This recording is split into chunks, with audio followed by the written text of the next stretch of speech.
지난 시간 사도 바울을 통해서 전도의 길을 묻다. 전도가 무엇인가? 전도를 왜 해야지 되는가? 잠시 생각했는데, 전도는 예수님의 지상 명령이기 때문에 그 성령을 주신 1차적인 목적도 증인된 사명을 감당하기 위해서 전도이지요.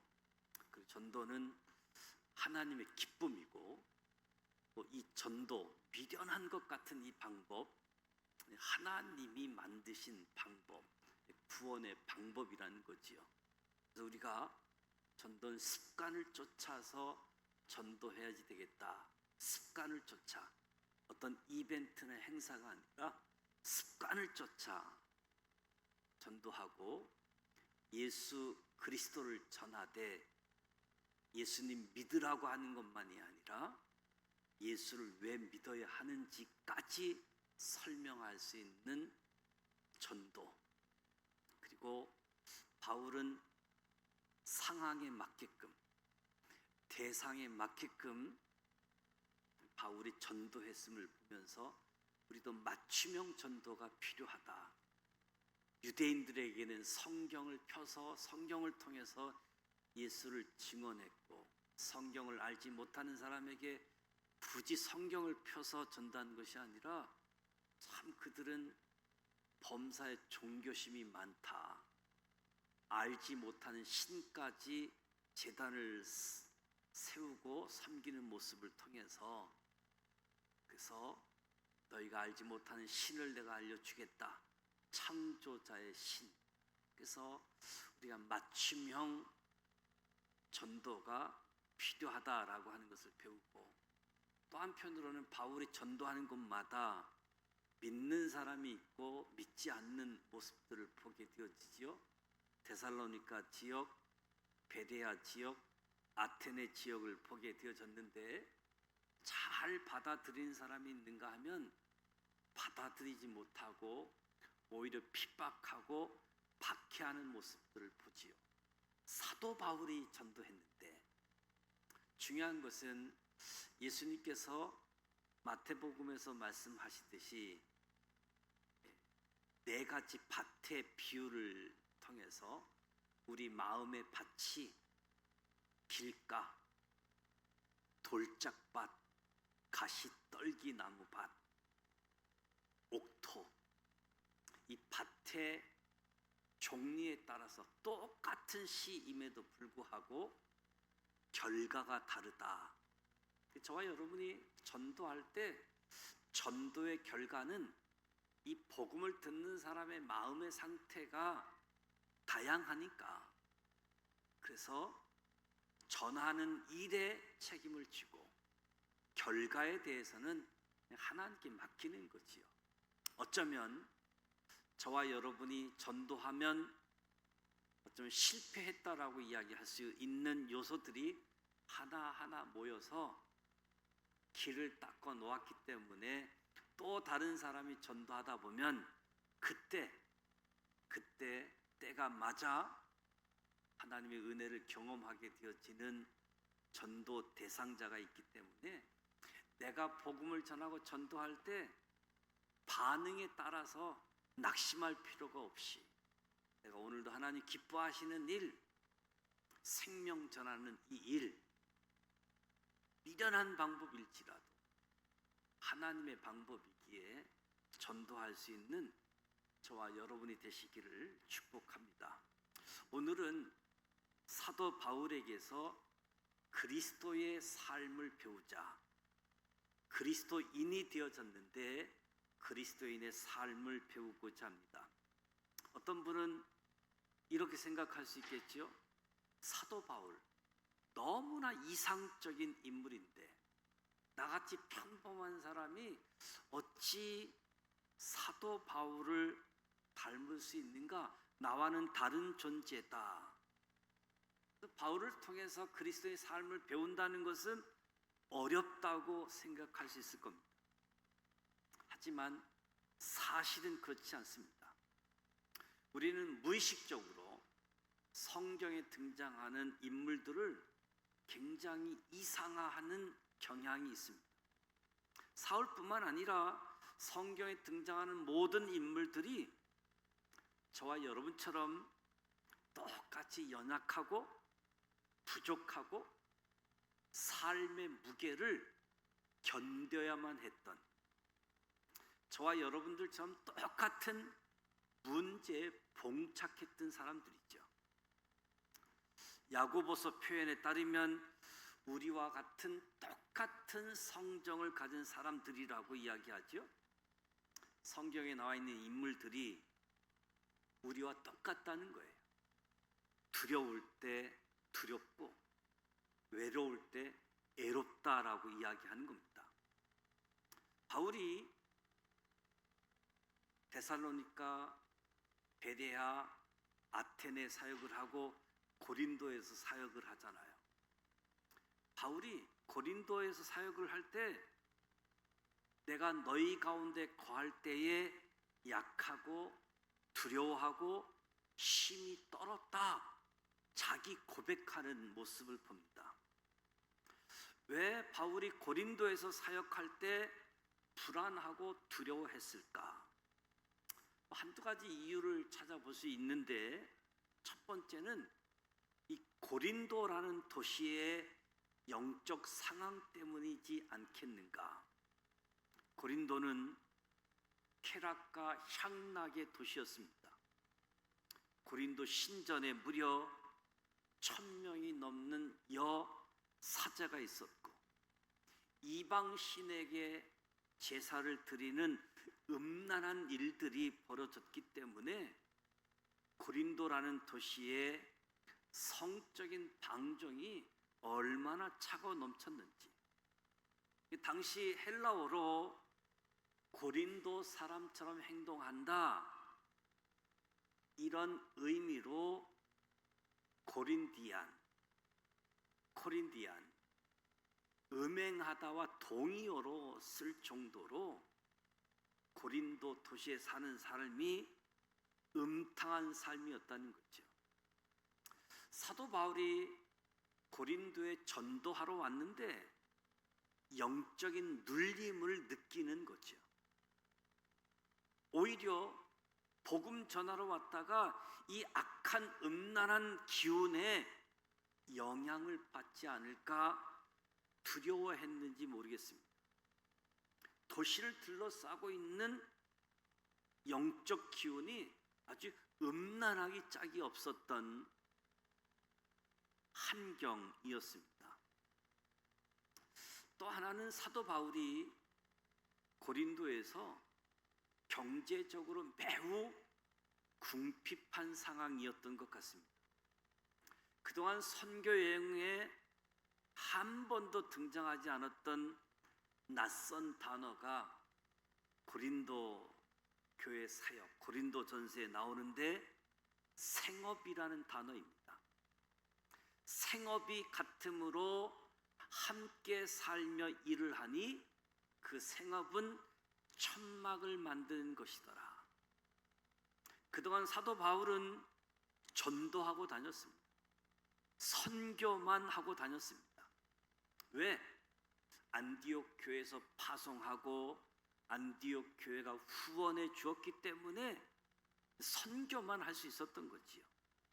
근데 2차 선교 여행지인 고린도 지역에 와서는 갑자기 생업을 해야 했습니다. 일을 해야지 됐다는 거지요. 한마디로 선교비가 다 떨어졌다는 이야기입니다. 생업, 말 그대로 살기 위해서는 일할 수밖에 없었던 거지요. 사도 바울이 왜 경제적으로 힘들어졌을까? 여러 가지 이유가 있겠지요. 1차 선교 여행 때는 사도 바울의 동역자가 누구입니까? 바나바이잖아요. 바나바는 부자였습니다. 근데 2차 선교 여행을 떠나기 전 바나와 다툼으로 바나바가 옆에 없었지요. 온전히 안디옥 교회가 보내준 선교비로만 이 선교 전도를 감당해야지 되는데 그리고 원래 1차 목적은 2차 선교의 1차 목적은 1차 선교 여행 때 다녔던 그 교회를 돌아보는 것이었는데 갑자기 하나님이 그걸 트시고 유럽으로 방향을 옮기고 유럽으로 선교의 발걸음을 옮기신 거지요. 그러다 보니 돈이 다 떨어지게 되어졌습니다. 어쩔 수 없이 사도 바울은 생업을 찾았습니다. 빈궁했기 때문이지요. 돈이 수중에서 떨어지면 누구나 두려워할 수밖에 없습니다. 정말 약해진 상황이지요. 사도 바울이 처한 상황이 우리와 크게 다르지 않습니다. 저와 여러분도 영적인 눌림에 살아가기도 하고 경제적인 문제 때문에 걱정하면서 살아가고, 그럼에도 불구하고 저와 여러분에게 도전이 되는 것은 사도 바울도 똑같이 한난 중에 눌렸고 경제적인 어려움이 있었음에도 불구하고 사도 바울이 그리스도인답게 살아간다는 거지요. 오늘 말씀을 통해 사도 바울이 어떻게 그리스도인답게 살았는가 함께 도전받았으면 좋겠습니다. 사도 바울은 지금 생업을 하고 있습니다. 천막 만드는 것입니다. 여전히 해당에서 강론합니다. 전도하고 설교하고 유대인과 헬라인에게 권면합니다. 사도 바울은 생업 때문에 어쩔 수 없이 일을 하지만 생업 때문에 본업을 잊지는 않았습니다.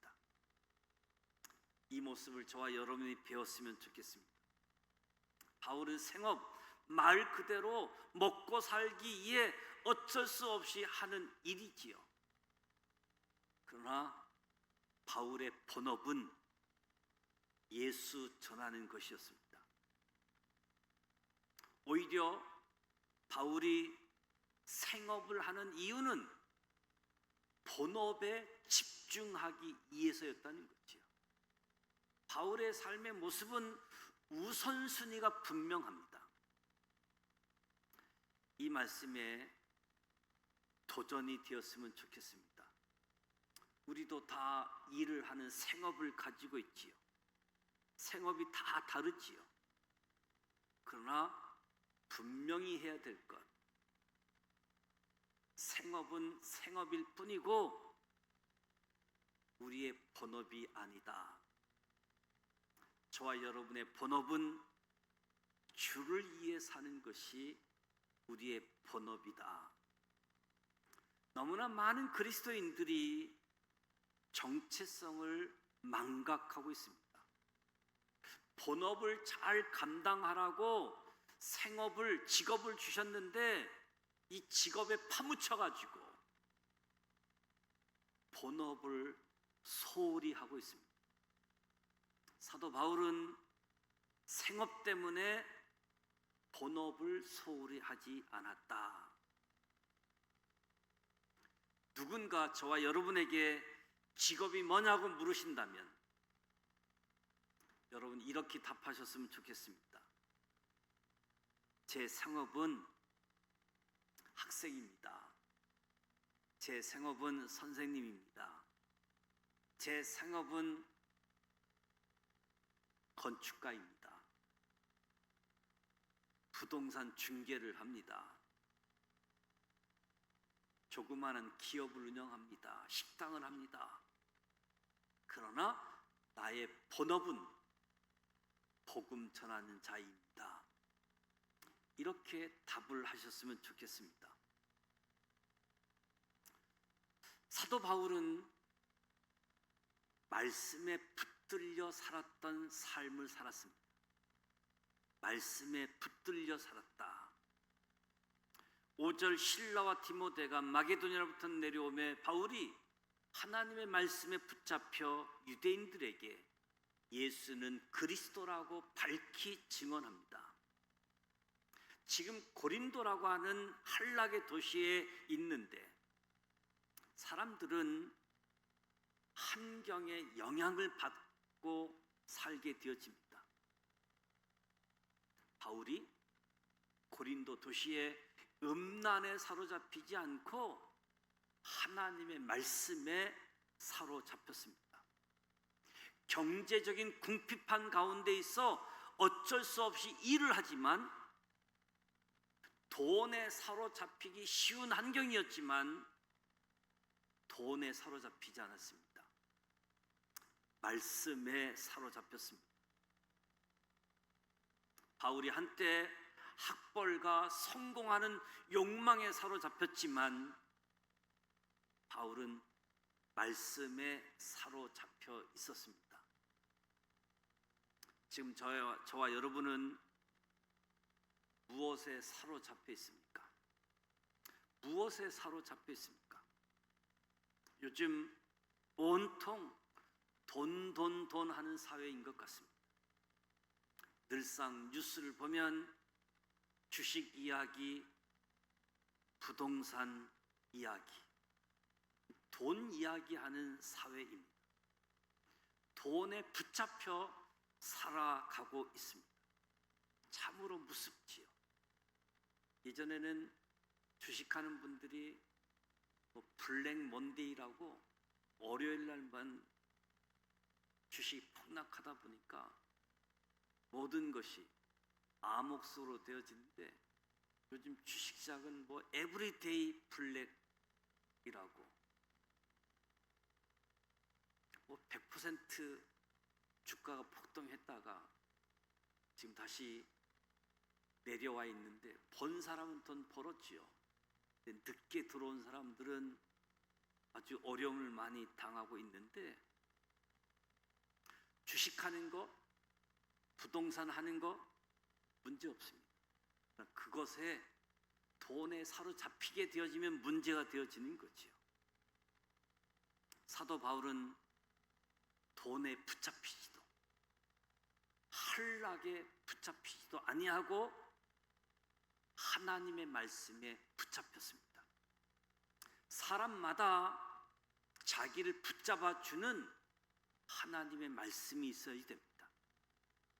그래서 매주 성경 읽기뿐만 아니라 성경 말씀 암송하라고 특히 60개 주제를 가지고 2주 동안 반복하면서 암송하게 되어지는데 이 말씀 중에 나를 사로잡는, 내가 붙잡는 말씀이 있어야 됩니다.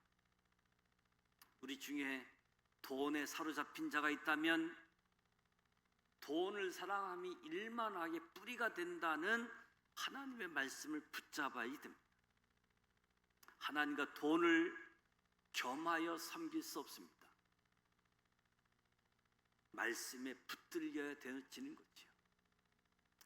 요즘은 부부가 다 맞벌이 경제를 하잖아요. 옛날에는 한 사람이 일을 하고 한 사람은 정말로 가정 전업주부였는데 이제는 모든 사람이 다 경제 현장 일터에 나가게 되어집니다. 또 100세 시대에 살다 보니까 퇴직한 뒤에도 일터 직장 때문에 정체성을 잊어버리는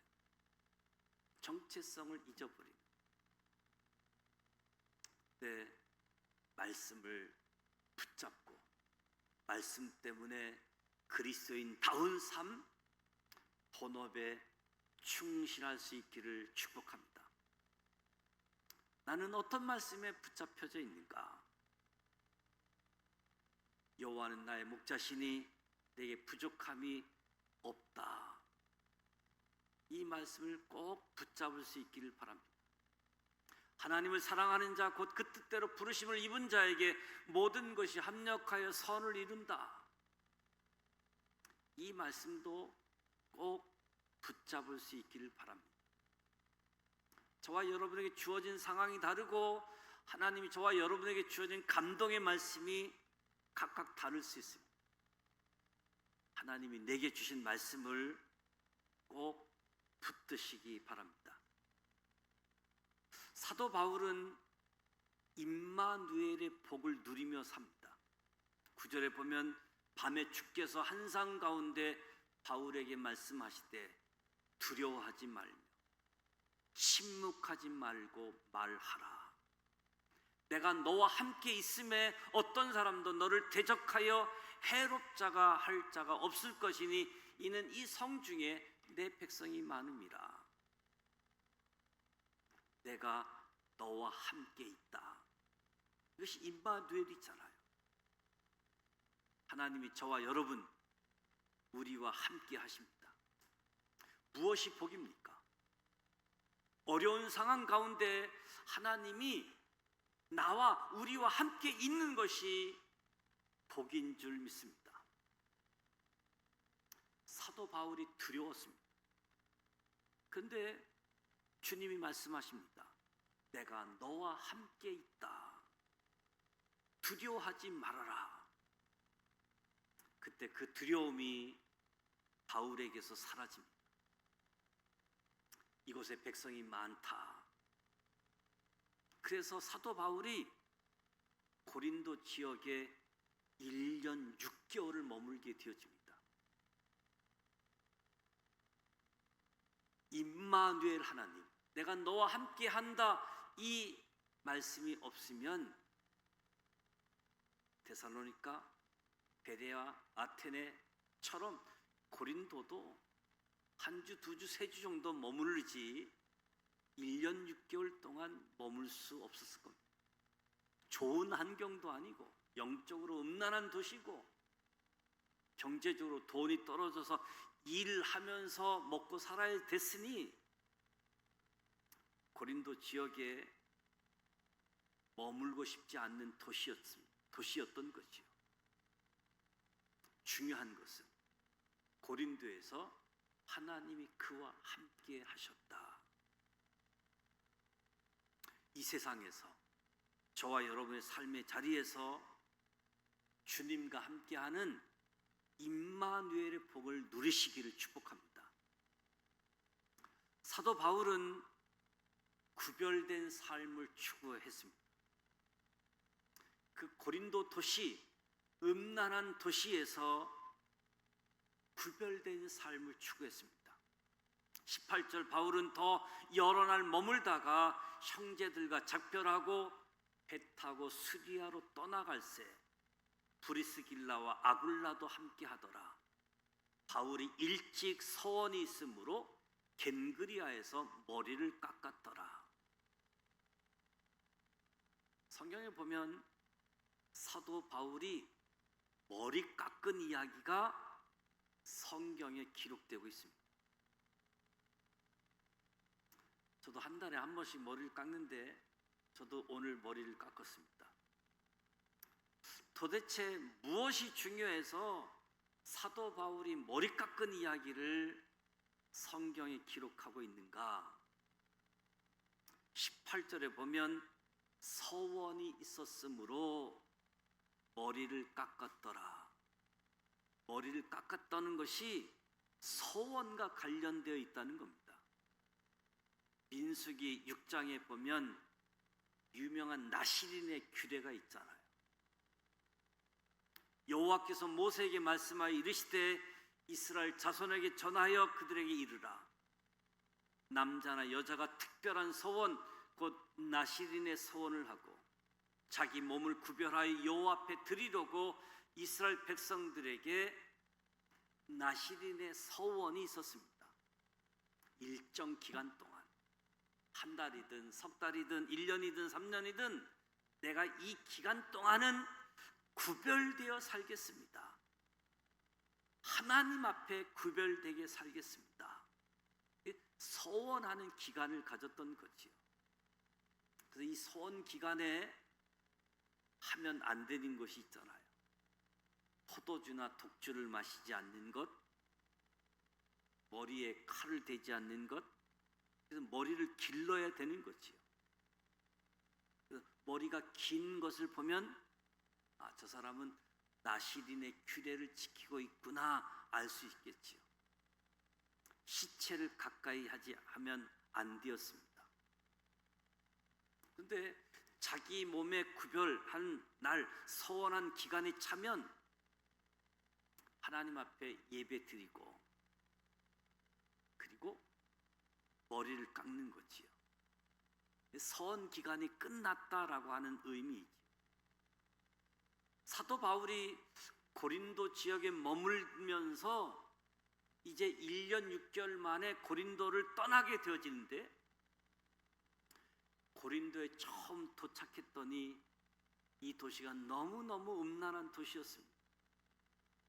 그때 바울이 나시린의 서약을 하는 거지요. 하나님, 나는 내 눈으로 음란한 것을 보지 않겠습니다. 음란한 도시에 살면서 구별되게 하나님 앞에 살겠습니다. 1년 6개월 동안 고린도에 머무는 동안 계속 머리를 길렀다. 구별된 삶을 살았다.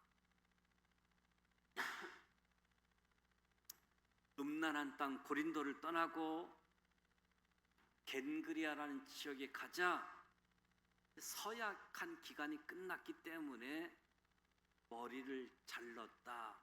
이 의미를 담은 것이 성경에 기록되어진 겁니다. 단순히 머리를 깎았다가 아니라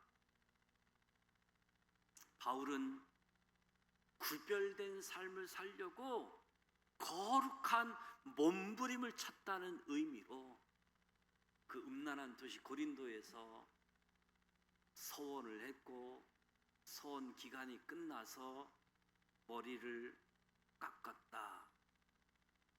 이런 모습들이 구별된 삶을 살겠다는 것이 도전이 되었으면 좋겠습니다.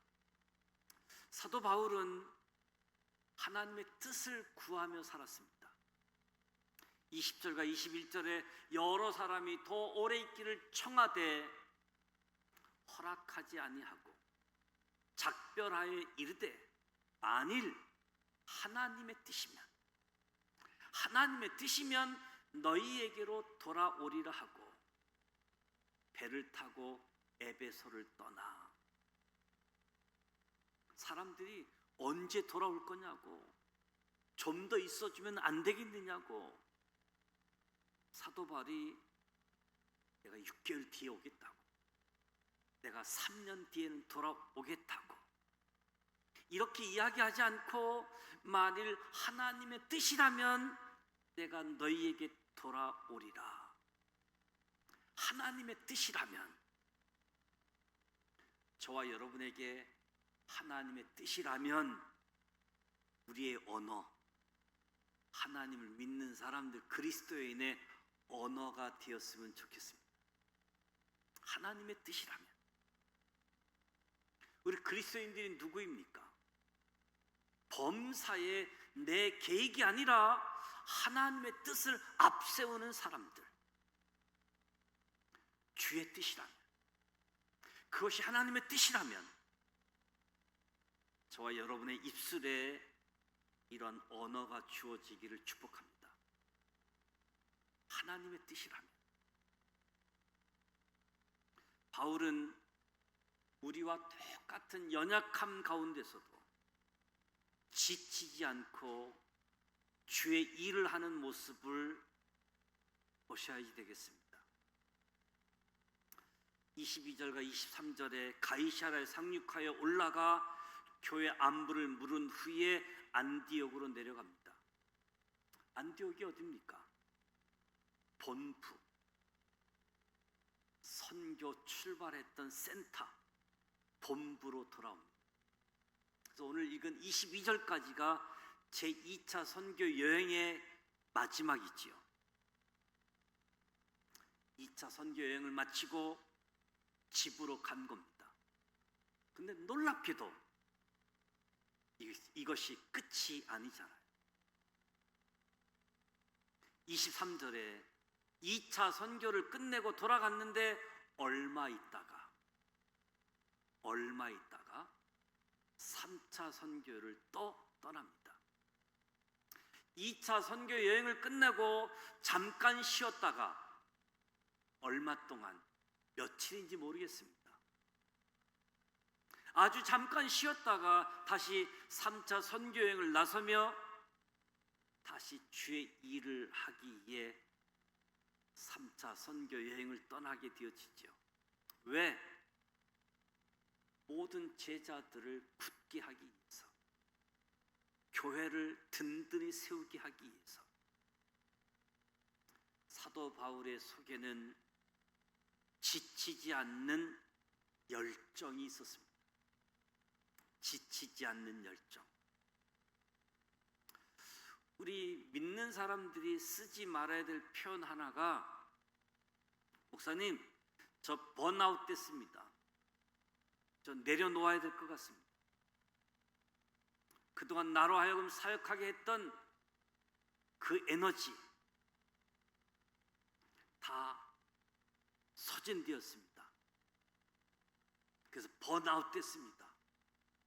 이렇게 표현하게 되어지는데, 번아웃을 이야기한다는 것은 하나님의 일을 내 힘으로, 내 열심으로 감당했다는 거지요. 그러면 소진될 수밖에 없고 번아웃 될 수밖에 없는 거지요.